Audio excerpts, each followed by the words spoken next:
We're going to be working on assignment 5-2. Again, we're solving systems of equations. This time we're going to use the method of substitution. And usually we need to get one of the two equations, we need to get where the variable, one of the variables is isolated. For example, in number 1 we have y, the y variable isolated. Y is equal to 3x minus 8. So what we can do is take this value that's equal to y and substitute it into the place of y in the other equation. So instead of writing x plus y equals 4, we can put x plus, and then put something equal to y, which is 3x minus 8. 3x minus 8 is equal to y, so I can replace it there, and that's still equal to 4.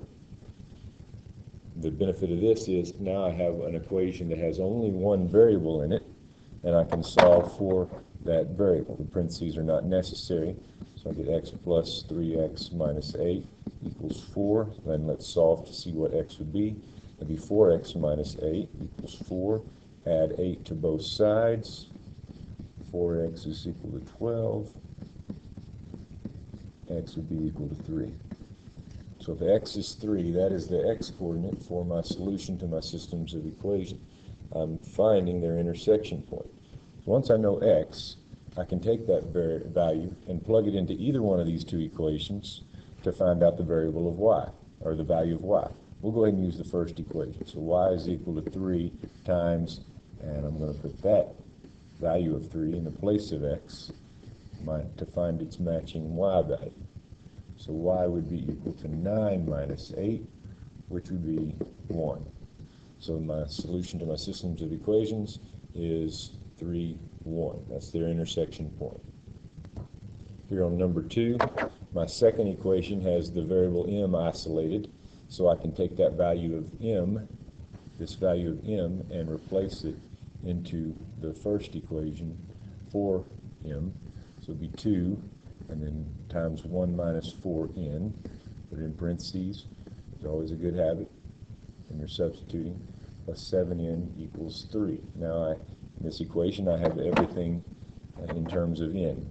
So let's distribute and let's solve for n. 2 minus 8n plus 7n equals 3. It'll be 2 minus n equals 3. Subtract 2 from both sides. Negative n is equal to a positive 1, so that means positive n is equal to a negative 1. So if n is negative 1, let's find out what m would have to be.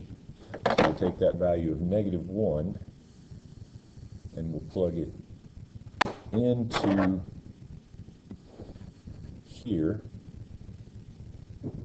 to find out what the matching m value would be. M is equal to 1 minus 4 times negative 1 would be plus 4, so m would be 5. And that's our solution. It's hard to write that necessarily as a coordinate, but n is negative 1, m would be 5. On number 3, it also gives us y as the y value isolated in the second equation. So again, we'll take that value for y, the 3x minus 13, and we'll substitute in place of y in the first equation.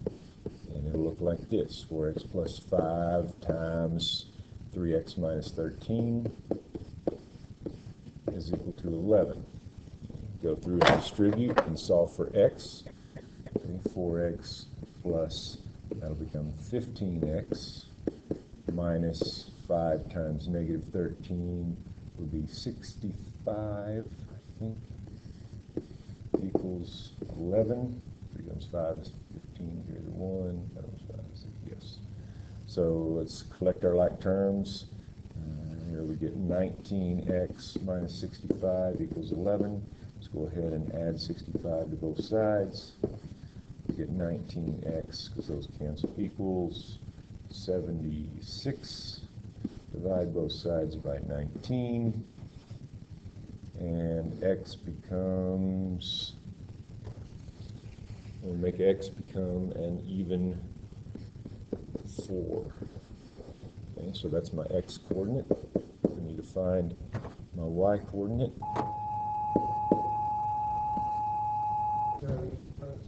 Yeah, so then I plug 4 in the place of x.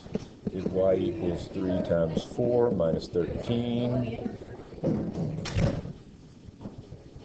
Y would be 12 minus 13 equals -1. So that's my solution. All right, so number 4, we have two equations. We have 2p plus 3q equals 1.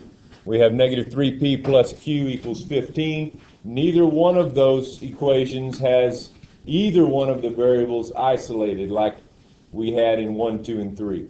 So we're going to need to adjust one of these two equations to get one of the variables by themselves. Okay, so I think let's use this one, and we're going to get q by itself. That looks the easiest. So just by adding 3p to both sides, q is by itself now.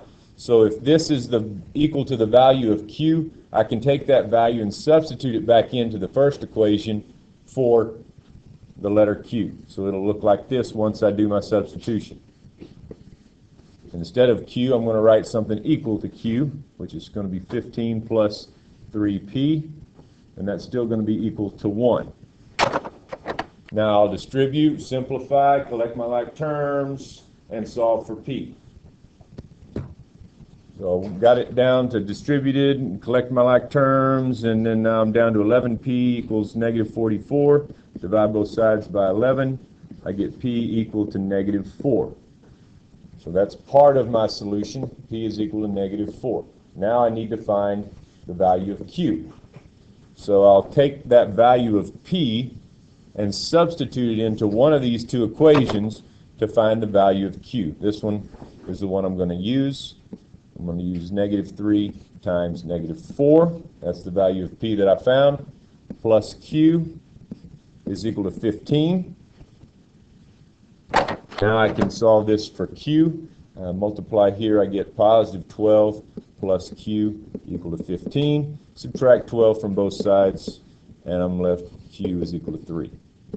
So there's my solution. There's the point of intersection. It's really not a point of intersection as much as we're not on an XY graph, but this is the solution to the system of equations for these two equations. All right, so number 5, it looks like 5r minus s equals 5 is going to be the easiest of the two equations to get a variable by itself. We'll try to get s by itself. So I'm just going to move s over there and the 5 over here. 5r, the 5 was positive over there, now it's going to be negative.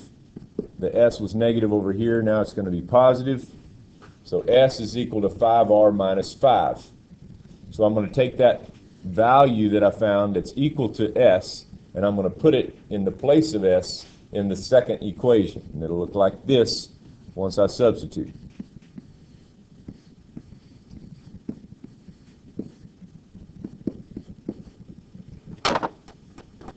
So now I have all r's and no s's in my new equation. So I'll distribute and collect my like terms and solve for r. -4r plus, let's do my distribution here, that'll be 25r minus 25 equals 17. Collect my like terms, that becomes 21r minus 25 equals 17. Add 25 to both sides. I get 21r equals to, what's that, 42? Divide by 21, and it comes out nice and neat. R has a value of 2. So I'll use this equation and plug 2 in for r, and that'll be 5 times 2 minus 5 equals s. That's a 5. That's an s. So that'd be 10 minus 5 equals s. S is 5.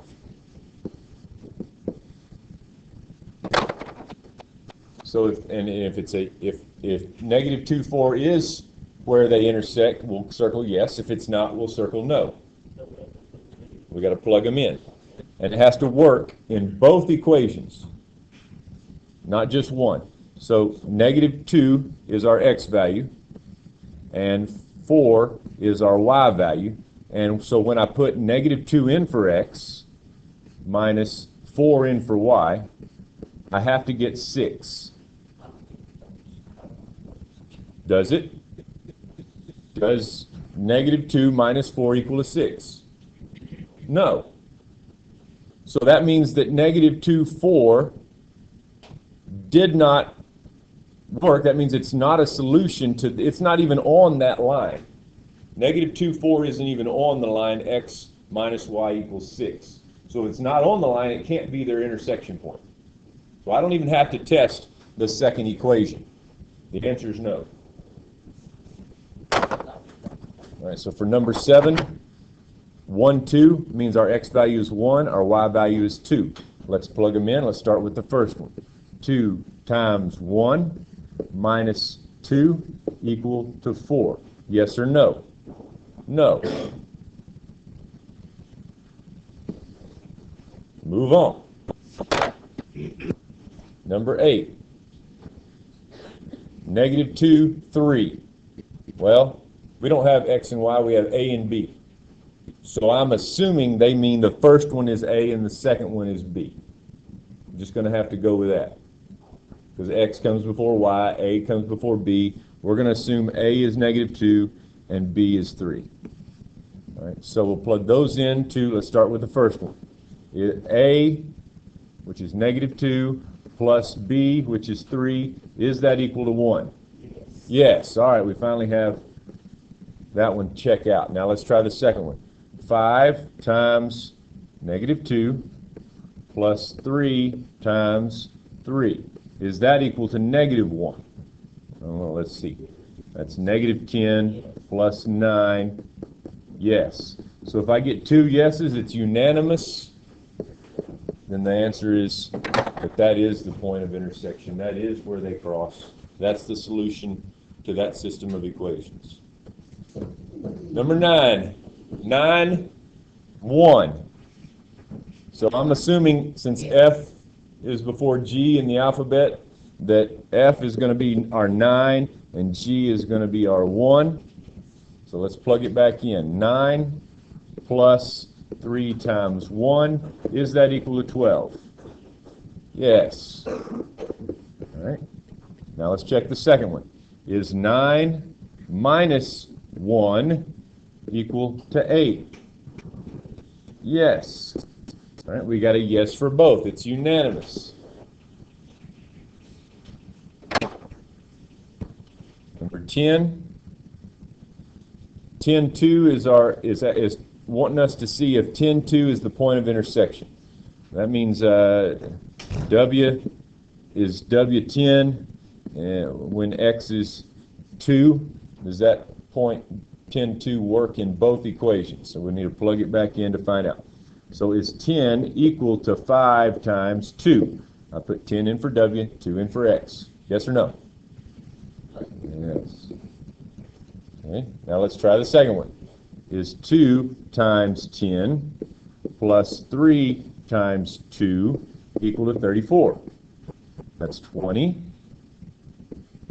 plus 6, 34. No. So the answer is no. Is 0, 2 the solution to the system of these two equations? In other words, is it on both of the lines?